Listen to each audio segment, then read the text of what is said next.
Hi friends, ನಮಸ್ಕಾರ ಎಲ್ಲರಿಗೂ. Friends, ವರ್ಷದ ಮೊದಲ ಹಬ್ಬವಾದಂಥ ನಮ್ಮ ಮಕರ ಸಂಕ್ರಮಣ ಹಬ್ಬದ ಹಾರ್ದಿಕ ಶುಭಾಶಯಗಳು ಎಲ್ಲರಿಗೂ. ದೇವರು ಎಲ್ಲರ ಬಾಳಲ್ಲಿ ಹೊಸ ಚೈತನ್ಯವನ್ನು ತುಂಬಲಿ, ಹಾಗೆ ಎಲ್ಲರಿಗೂ ಅಷ್ಟೈಶ್ವರ್ಯ, ಶಾಂತಿ, ನೆಮ್ಮದಿಯನ್ನು ಕೊಟ್ಟು ಕಾಪಾಡಲಿ ಅಂತ ಹಾರೈಸ್ತೀನಿ. ಹಾಗೆ ಎಲ್ಲರೂ ಎಳ್ಳು ಬೆಲ್ಲವನ್ನು ತಿಂದು ಒಳ್ಳೊಳ್ಳೆ ಮಾತನಾಡೋಣ. ಬನ್ನಿ, ಇವತ್ತಿನ ಕ್ಲಾಸು ಶುರು ಮಾಡೋಣ. ಹಾಗೆ ಇವತ್ತು ನಾನು ತ್ರಿಬಲ್ ಕ್ರೋಶ ಹಾಕೋದು ಹೇಗೆ ಅಂತ ಹೇಳಂದು ತೋರಿಸ್ಕೊಡ್ತೀನಿ. ತ್ರಿಬಲ್ ಕ್ರೋಶ ಹೇಗೆ ಹಾಕೋದು ಅಂತ ಹೇಳಂದು ನಾನು ತೋರಿಸ್ಕೊಡ್ತೀನಿ. ನೋಡ್ರಿ, ನಾನು ಇಲ್ಲಿ ಗಂಟನ್ನು ಹಾಕಿ ಇಟ್ಕೊಂಡಿದ್ದೀನಿ. 6 ಥ್ರೆಡ್ಡಿಗೆ ಗಂಟನ್ನು ಹಾಕಿ ಇಟ್ಕೊಂಡಿದ್ದೀನಿ.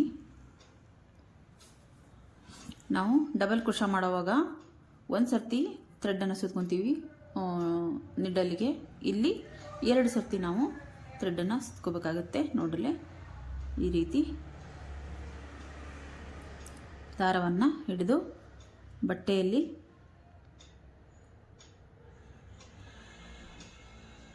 ಇಲ್ಲಿ 7 ನಂಬರ್ ಇದು 7 ನಂಬರ್ ತೊಗೊಂಡ್ರೆ ನಡೆಯುತ್ತೆ.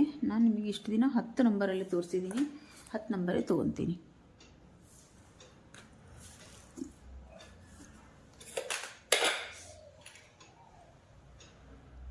Okay, 10 number, 10 number needle.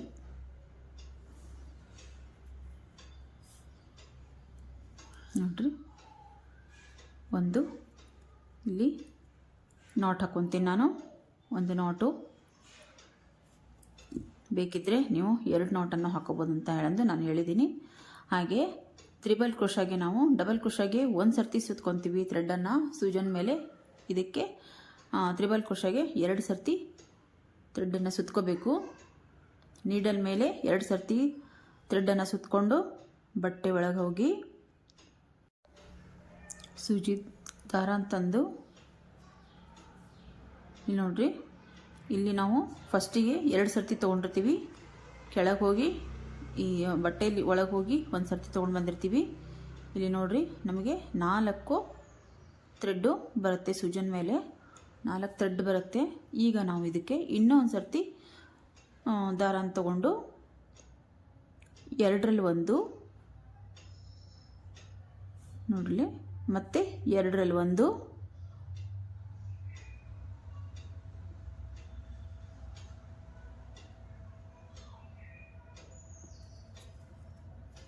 2ರಲ್ಲಿ 1 ಈ ರೀತಿ. ನಾನು ಇಲ್ಲಿ ಯಾವುದೇ ರೀತಿ ಚೈನ್ ಹಾಕ್ತಿಲ್ಲ ಫ್ರೆಂಡ್ಸ್. ಚೈನ್ ಹಾಕಿ ನಿಮಗೆ ಡಿಸೈನ್ ನಾನು ತೋರಿಸ್ತಿಲ್ಲ, ಬರೀ ನಾನು ಸ್ಟಿಚಸ್ ಅಷ್ಟೇ ನಾನು ತೋರಿಸ್ತಿದ್ದೀನಿ. ಯಾವ ರೀತಿ ಕ್ರೋಶ ಹಾಕಬೇಕು ಅಂತ ನಾನು ಅಷ್ಟೇ ತೋರಿಸ್ತಿದ್ದೀನಿ. ಯಾವುದೇ ರೀತಿ ಇಲ್ಲಿ ನಾನು ಚೈನ್ ಹಾಕಿ ಡಿಸೈನನ್ನು ನಾನು ತೋರಿಸ್ತಿಲ್ಲ. ಇಲ್ಲಿ ನಾನು crochet first crochet, double crochet ಈ ರೀತಿ ತೋರಿಸ್ತಿದ್ದೀನಿ. ನಾನು ಇಲ್ಲಿ ಯಾವುದೇ ರೀತಿ ಚೈನ್ ಹಾಕಿ ನಿಮಗೆ ಡಿಸೈನನ್ನು ಇಲ್ಲಿ ತೋರಿಸ್ತಿಲ್ಲ. ನಾನು ಬರೀ ಕ್ರೋಶ, ತ್ರಿಬಲ್ ಕ್ರೋಶ ಯಾವ ರೀತಿ ಹಾಕೋದನ್ನು ನಾನು ತೋರಿಸ್ತಿದ್ದೀನಿ. ನೆಕ್ಸ್ಟ್ ನಾನು ಚೈನ್ ಹಾಕಿ ಡಿಸೈನ್ನ ತೋರಿಸ್ತೀನಿ. ನೋಡ್ರಿ, 1 2 ಸರ್ತಿ ನೀಡಲ್ಲಿ ದಾರ ಸುತ್ಕೊಂಡು ಬಟ್ಟೆ ಒಳಗೆ ಹೋಗಿ ಮತ್ತೆ 1 ಸರ್ತಿ ತೊಗೊಂಡು ಬರಬೇಕು. ಮತ್ತೆ 1 ಸರ್ತಿ ತೊಗೊಂಡು ಬಂದಾದ ನಂತರ ಇಲ್ಲಿ ನೋಡ್ರಿ, ಇದ್ರ ಮೇಲೆ 4 ದಾರ ಐತೆ ನೋಡ್ರಿ. 4 ದಾರ ಬರ್ತೈತಿ ಇದರಲ್ಲಿ. ಮತ್ತೆ ಇನ್ನೊಂದು ಸರ್ತಿ ಇಲ್ಲಿ ಸೂಜನಲ್ಲಿ ದಾರ ತೊಗೊಂಡು ನಾವು ಇಲ್ಲಿ 2ರಲ್ಲಿ 1 ಮತ್ತು 2ರಲ್ಲಿ 1 ಮತ್ತು 2ರಲ್ಲಿ 1 ಈ ರೀತಿ ಮಾಡಿದರೆ ಇದು ತ್ರಿಬಲ್ ಕ್ರೋಶ ಆಗುತ್ತೆ ಫ್ರೆಂಡ್ಸ್. ತ್ರಿಬಲ್ ಕ್ರೋಶ ನಾನಿಲ್ಲಿ ಯಾವುದೇ ರೀತಿ ಚೈನ್ ಹಾಕಿ ತೋರಿಸ್ತಿಲ್ಲ. ನೆಕ್ಸ್ಟ್ ತೋರಿಸ್ತೀನಿ ನಾನು. ಬರೀ ನಾನು ತ್ರಿಬಲ್ ಕ್ರೋಶ, ಡಬಲ್ ಕ್ರೋಶ ಯಾವ ರೀತಿ ಬರುತ್ತೆ ಅಂತ ನಾನು ಅಷ್ಟೇ ತೋರಿಸ್ತಿದ್ದೀನಿ. ಮತ್ತೆ ಹೇಳ್ತೀನಿ. ನೋಡ್ರಿ, 1 2 ಸರ್ತಿ ನಾವು ಸೂಜನ್ ಮೇಲೆ ದಾರ ತಗೊಂಡು ಬಟ್ಟೆ ಒಳಗೆ ಹೋಗಿ 1 ಸರ್ತಿ ಥ್ರೆಡ್ಡನ್ನು ತಂದು ಮತ್ತೆ ಮೇಲೆ ಬಂದು ಇಲ್ಲಿ ಮೇಲೆ 4 ಎಳೆ ಬರುತ್ತೆ ನಮಗೆ ಥ್ರೆಡ್ಡು. 4 ಸುತ್ತು ಬರುತ್ತೆ ಇಲ್ಲಿ ನೋಡ್ರಿ, ಈ ರೀತಿ 4 ಸುತ್ತು. ಈಗ ನಾವೇನು ಮಾಡಬೇಕು, ಇಲ್ಲಿ ಇನ್ನೊಂದು ಸರ್ತಿ ಥ್ರೆಡ್ಡನ್ನು ತಗೋಬೇಕು. ಇಲ್ಲಿ 2ರಲ್ಲಿ 1 ಮತ್ತು 2ರಲ್ಲಿ 1 ಮತ್ತು 2ರಲ್ಲಿ 1 ಈ ರೀತಿ ಇದು ತ್ರಿಬಲ್ ಕ್ರೋಶ ಆಗುತ್ತೆ ಫ್ರೆಂಡ್ಸ್. ನೋಡ್ರಿ, ಈಗ ನಾವು ಅದೇ ಇಲ್ಲಿ ಇದನ್ನು ಹಾಕಿದರೆ ನಾವು ಚೈನ್ ಸ್ಟಿಚ್ ಹಾಕಿದರೆ ಇದೊಂದು ಆರ್ಚ್ ರೀತಿ ನಮಗೆ ಬರುತ್ತೆ. ಚೈನಲ್ಲಿ ನಾವು 4-5 ಚೈನ್ ಹಾಕ್ಕೊಂಡು ಮುಂದೆ 6 ಚೈನ್ ಹಾಕ್ಕೊಂಡು ಅದಕ್ಕೆ ನಾವು ಆರ್ಚ್ ರೀತಿ ಇದನ್ನ ಹಾಕ್ತಾ ಹೋಗ್ಬೋದು. ನಾನು ನೆಕ್ಸ್ಟ್ ಅದನ್ನ ತೋರಿಸ್ತೀನಿ. ಈಗ 2 ಸರ್ತಿ ದಾರ ಸುತ್ಕೋಬೇಕು. ಬಟ್ಟೆ ಒಳಗೆ ಹೋಗಿ ಥ್ರೆಡ್ಡನ್ನು ತಂದು ಮತ್ತು ಇಲ್ಲಿ ಮೇಲೆ 4 ಆಗುತ್ತೆ ಸೂಜನ್ ಮೇಲೆ ಥ್ರೆಡ್ಡು. ಒಂದು ಸಲ ಎರಡರಲ್ಲಿ ಒಂದು ಮತ್ತು ಎರಡರಲ್ಲಿ ಒಂದು ಈ ರೀತಿ ಹಾಕ್ತಾ ಹೋಗ್ಬೇಕು ನಾವು. ಇದಕ್ಕೆ ತ್ರಿಬಲ್ ಕ್ರೋಶಾ ಅಂತ ಫ್ರೆಂಡ್ಸ್. ಇನ್ನು ಸರ್ತಿ ತೋರಿಸ್ತೀನಿ. ದಾರ 2 ಸರ್ತಿ ದಾರ ತಗೊಂಡು 2 ಸರ್ತಿ ದಾರ ಸುತ್ಕೊಂಡು ಬಟ್ಟೆ ಒಳಗೆ ಹೋಗಿ ಬಟ್ಟೆ ಒಳಗಿಂದ ಅಲ್ಲಿಂದ ಒಂದು ಸರ್ತಿ ಥ್ರೆಡ್ಡನ್ನು ತಂದು ನಾವು ಇಲ್ಲಿ ಎರಡರಲ್ಲಿ ಒಂದು ಮತ್ತು ಎರಡರಲ್ಲಿ ಒಂದು ಈ ರೀತಿ ಮಾಡಿದ್ರೆ ನಮ್ಮದು ತ್ರಿಬಲ್ ಕ್ರೋಶಾ ರೆಡಿ ಆಗುತ್ತೆ. ನೋಡ್ರಲ್ಲಿ ಈ ರೀತಿ ಇದು ಆರ್ಚ್ ಬರ್ತಾ ಹೋಗುತ್ತೆ ನಮಗೆ. ಇದನ್ನು ಸ್ವಲ್ಪ ನೀವು ಪ್ರಾಕ್ಟೀಸ್ ಮಾಡಿದ್ರೆ ಏನಾಗುತ್ತೆ, ನಮಗೆ ಆರ್ಚ್ ನೀಟಾಗಿ ಬರುತ್ತೆ ಫ್ರೆಂಡ್ಸ್. ಇಲ್ಲ ಅಂದರೆ ಕರೆಕ್ಟಾಗಿ ಬರೋಂಗಿಲ್ಲ, ಗುಂಜು ಎಳೋದು ಹಾಗೆ ಏನೇನೋ ಸರಿಯಾಗಂಗಿಲ್ಲ. ಹಾಗಾಗಿ ಒಂದು ಸ್ವಲ್ಪ ಇದನ್ನ ನೀವು ಬಟ್ಟೆಯಲ್ಲಿ ಇದನ್ನು ಹಾಕಿ ಪ್ರಾಕ್ಟೀಸ್ ಮಾಡಿದರೆ ನಿಮಗೆ ಆರ್ಚು ನೀಟಾಗಿ ನಾವು ಹಾಕ್ಬೋದು. ಹಾಗಾಗಿ ನಾನು ಯಾವುದೇ ರೀತಿ ಇಲ್ಲಿ ಚೈನ್ ಸ್ಟಿಚ್ಚನ್ನು ಹಾಕದೇನೆ ನಿಮಗೆ ನಾನು ತ್ರಿಬಲ್ ಕ್ರೋಶಾ ಹೇಗೆ ಹಾಕೋದು ಅಂತೇಳಿ ತೋರಿಸ್ತಿದ್ದೀನಿ. ನೀವು ಇದನ್ನು ಮನೇಲಿ ಟ್ರೈ ಮಾಡಿ ನೆಕ್ಸ್ಟ್ ನಾನು ಮತ್ತೆ ಒಂದು ಸರ್ತಿ ತೋರಿಸ್ತೀನಿ. ನೋಡ್ರಿ, ನೀಡಲ್ ಮೇಲೆ 2 ಸರ್ತಿ ದಾರ ಸುತ್ಕೋಬೇಕು. ಬಟ್ಟೆ ಒಳಗೆ ಹೋಗಿ ಒಂದು ಸರ್ತಿ ದಾರ ಅಂತಂದು ಮತ್ತು ಎರಡರಲ್ಲಿ ಒಂದು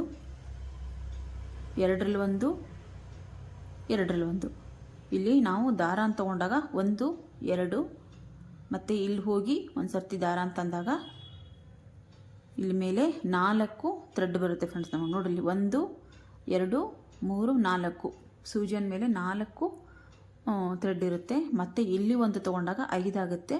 ಇದನ್ನು ನಾವು ಎರಡರಲ್ಲಿ ಒಂದು ಮತ್ತು ಎರಡರಲ್ಲಿ ಒಂದು ಮತ್ತು ಎರಡರಲ್ಲಿ ಒಂದು ಈ ರೀತಿ ತೊಗೊಂಡಾಗ ನಮಗೆ ತ್ರಿಬಲ್ ಕ್ರೋಶಾ ಬರುತ್ತೆ. ಇಲ್ಲಿ ಈ ರೀತಿ ನೀವು ಇದನ್ನ ಪ್ರಾಕ್ಟೀಸ್ ಮಾಡಿ ಫ್ರೆಂಡ್ಸ್. ನಾನು ಮತ್ತೆ ನೆಕ್ಸ್ಟ್ ವಿಡಿಯೋದಲ್ಲಿ ನಿಮಗೆ ಹಾಫ್ ಕ್ರೋಶಾ ಮತ್ತು ಒಂದು ಸಿಂಗಲ್ ಕ್ರೋಶಾದಿಂದ ಯಾವ ಡಿಸೈನನ್ನು ನಾವು ಹಾಕ್ಬೋದು ಅಂತ ಹೇಳಂದು ನಾನು ನಿಮ್ಗೆ ತೋರಿಸ್ತೀನಿ. ನೋಡಲಿ, ಎರಡರಲ್ಲಿ ಒಂದು ಈ ರೀತಿ ಹಾಕ್ತಾ ಹೋಗಿ 2 ಸರ್ತಿ ನೀಡಲ್ ಮೇಲೆ ಥ್ರೆಡ್ ಸುತ್ಕೊಳ್ಳಿ. ಬಟ್ಟೆ ಒಳಗೆ ಹೋಗಿ ಥ್ರೆಡ್ಡನ್ನು ತೊಗೊಂಡು ಬಂದು ಮತ್ತು ಇಲ್ಲಿ ಎರಡರಲ್ಲಿ ಒಂದು ಇದು ಜಾಸ್ತಿ ಬರ್ತಾವಲ್ಲ ಇದ್ರ ಮೇಲೆ, ಹಾಗಾಗಿ ಒಂದು ಸ್ವಲ್ಪ ಇವು ಕರೆಕ್ಟಾಗಿ ಎರಡರಲ್ಲಿ ಒಂದು ಅಂತಾನೆ ತಗೋಬೇಕು ನೀವು. ಇಲ್ಲ ಅಂದರೆ ಇಲ್ಲ ಗಂಟು ಬಿದ್ದುಬಿಡುತ್ತೆ. ಹಾಗಾಗಿ ನೀವು ಕರೆಕ್ಟಾಗಿ ಮನಿಯನ್ನು ಎಣಿಸಿ ತಗೋಬೇಕಾಗತ್ತೆ. ನೋಡ್ರಿ, 1 2 ಬಟ್ಟೆ ಒಳಗೆ ಹೋಗಿ ದಾರ ಅಂತಂದು ನೋಡ್ರಿ, ಇಲ್ಲಿ 4 ಆಗ್ತಾವು. ಮತ್ತು ಇಲ್ಲೊಂದು ತೊಗೊತೀವಿ ನಾವು, 5 ಆಗುತ್ತೆ. ಇಲ್ಲಿ ನೋಡ್ರಿ, 2 ಇರುತ್ತಲ್ಲ, ಎರಡರಲ್ಲಿ ಒಂದು ಮತ್ತು ಎರಡರಲ್ಲಿ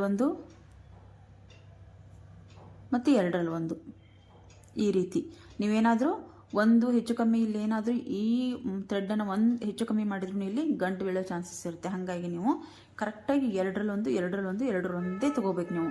ಇದರೊಳಗೆ ಒಂದನ್ನು ನೀವು ಮಿಸ್ಟೇಕ್ ಮಾಡೋಂಗಿಲ್ಲ. ಒಂದು ಮಿಸ್ಟೇಕ್ ಮಾಡಿದರೂ ನಿಮಗಿಲ್ಲಿ ಗಂಟು ಬೀಳುತ್ತೈತೆ. ಹಾಗಾಗಿ ಕರೆಕ್ಟಾಗಿ ಥ್ರೆಡ್ಡನ್ನು ಹಾಕೋದನ್ನು ಪ್ರಾಕ್ಟೀಸ್ ಮಾಡಿರಿ. ನೋಡ್ರಿ, 2 ಸರ್ತಿ ಥ್ರೆಡ್ಡನ್ನು ತೊಗೋಬೇಕು. ಬಟ್ಟೆ ಒಳಗೆ ಹೋಗಿ ಮತ್ತೆ ಒಂದು ಸರ್ತಿ ಥ್ರೆಡ್ಡನ್ನು ತಂದು ಸೂಜಿ ಮೇಲೆ 4 ದಾರ ಆಗುತ್ತೆ. ಇಲ್ಲಿ ಎರಡರಲ್ಲಿ ಒಂದು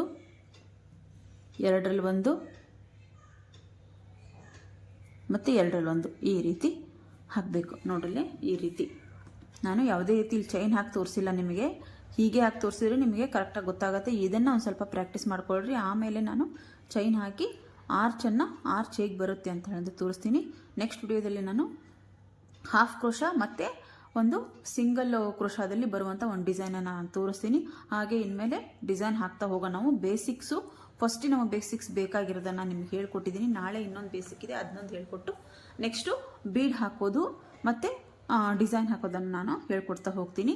ವಿಡಿಯೋ ಇಷ್ಟ ಆದರೆ ದಯವಿಟ್ಟು ಒಂದು ಲೈಕ್ ಮಾಡಿ, ಹಾಗೆ ಶೇರ್ ಮಾಡಿ, ಕಮೆಂಟ್ ಬಾಕ್ಸಲ್ಲಿ ಕಮೆಂಟ್ ಹಾಕೋದನ್ನು ಮರಿಬೇಡಿ ಫ್ರೆಂಡ್ಸ್. ನನ್ನ ಚಾನಲ್ನ ಸಬ್ಸ್ಕ್ರೈಬ್ ಮಾಡ್ಕೊಳ್ಳಿ. ಸಬ್ಸ್ಕ್ರೈಬ್ ಮಾಡಿಕೊಂಡು ಪಕ್ಕದಲ್ಲಿರೋ ಬೆಲ್ ಬಟನನ್ನು ಕ್ಲಿಕ್ ಮಾಡಿ ಫ್ರೆಂಡ್ಸ್. ಅಂದರೆ ನಾನು ಯಾವುದೇ ರೀತಿ ನಿಮಗೆ ವಿಡಿಯೋ ಹಾಕಿದರೆ ನಿಮಗೆ ಮೊದಲಿಗೆ ಅದು ನೋಟಿಫಿಕೇಷನ್ ಬರುತ್ತೆ. ಹಾಗಾಗಿ ಬೆಲ್ ಬಟನನ್ನು ಕ್ಲಿಕ್ ಮಾಡ್ಕೊಳ್ರಿ. ಮತ್ತೆ ನಾನು ಮುಂದಿನ ವಿಡಿಯೋದಲ್ಲಿ ಸಿಗ್ತೀನಿ. ಬಾಯ್ ಫ್ರೆಂಡ್ಸ್, ಬಾಯ್.